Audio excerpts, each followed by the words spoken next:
Di sini saya akan menjawab beberapa pertanyaan dari mata kuliah Ilmu Al-Quran. Langsung saja, yang pertama yaitu sebutkan dan jelaskan kenapa Al-Quran diturunkan secara berangsur-angsur. Jawabannya, hikmah diturunkan secara berangsur-angsur ada beberapa, yaitu petunjuk hidup bagi umat Islam, rahmat bagi seluruh alam semesta, penyempurna kitab-kitab sebelumnya, pembeda antara yang benar dan yang salah, penyembuh dan penawar hati, sumber ilmu pengetahuan.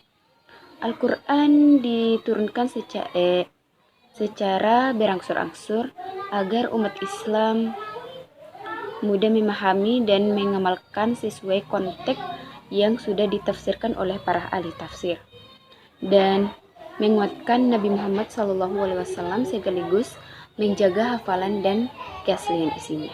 Pertanyaan yang kedua yaitu jelaskan sejarah Jam'ul Quran wa Kitabatuhu.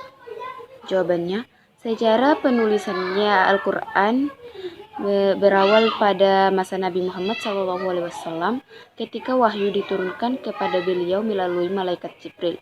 Wahyu ini dihafal dan dicatat oleh para sahabat di berbagai tempat seperti daun, batu, kayu, dan tulan.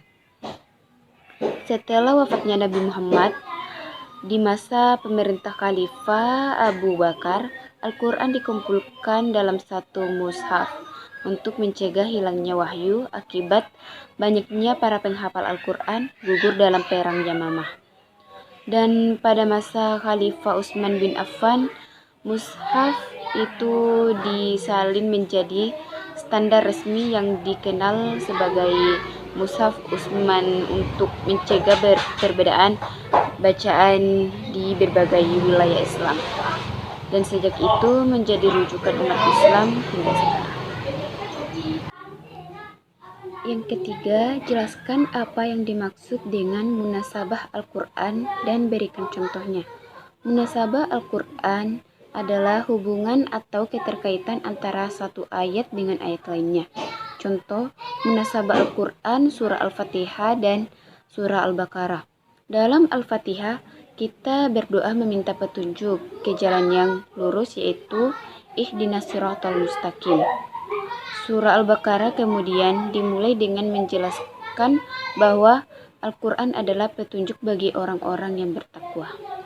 Yang keempat yaitu berikan masing-masing satu contoh ayat Makkiyah dan Madaniyah. Surah Makkiyah adalah surah yang turun sebelum Nabiullah Muhammad SAW hijrah ke Madinah. Contohnya ialah surah Al-Ikhlas ayat 1 yang mengatakan Qul huwallahu ahad. Katakanlah bahwa Allah itu Esa. Kenapa saya mengatakan surah Al-Ikhlas itu adalah surah Makkiyah? Karena surahnya membawa tentang keimanan manusia dan ayat-ayatnya pendek-pendek.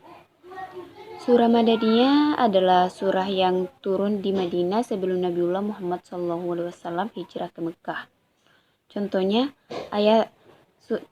surah Al-Baqarah ayat 182 yang mengatakan, Hai orang-orang yang beriman, diwajibkan agar kamu berpuasa sebagaimana diwajibkan atas orang-orang sebelum kamu agar kamu bertakwa. Selanjutnya, pertanyaan yang terakhir atau yang kelima, jelaskan apa maksud ayat Al-Muhkam dan ayat Al-Mustasabih dan berikan masing-masing contohnya. Ayat Al-Muhkam adalah ayat-ayat dalam Al-Quran yang memiliki makna yang jelas, tegas, dan tidak memerlukan penafsiran lebih lanjut untuk dipahami. Contohnya, terdapat di surah Al-Baqarah ayat 43 mengatakan, dirikanlah salat, tunaikan zakat, dan rukuklah bersama orang-orang yang rukuk. Ayat mustasyabih adalah ayat yang belum jelas yang membutuhkan penafsiran. Contohnya, terdapat di surah Toha ayat 5 yang mengatakan Allah bersemayam di atas arsy.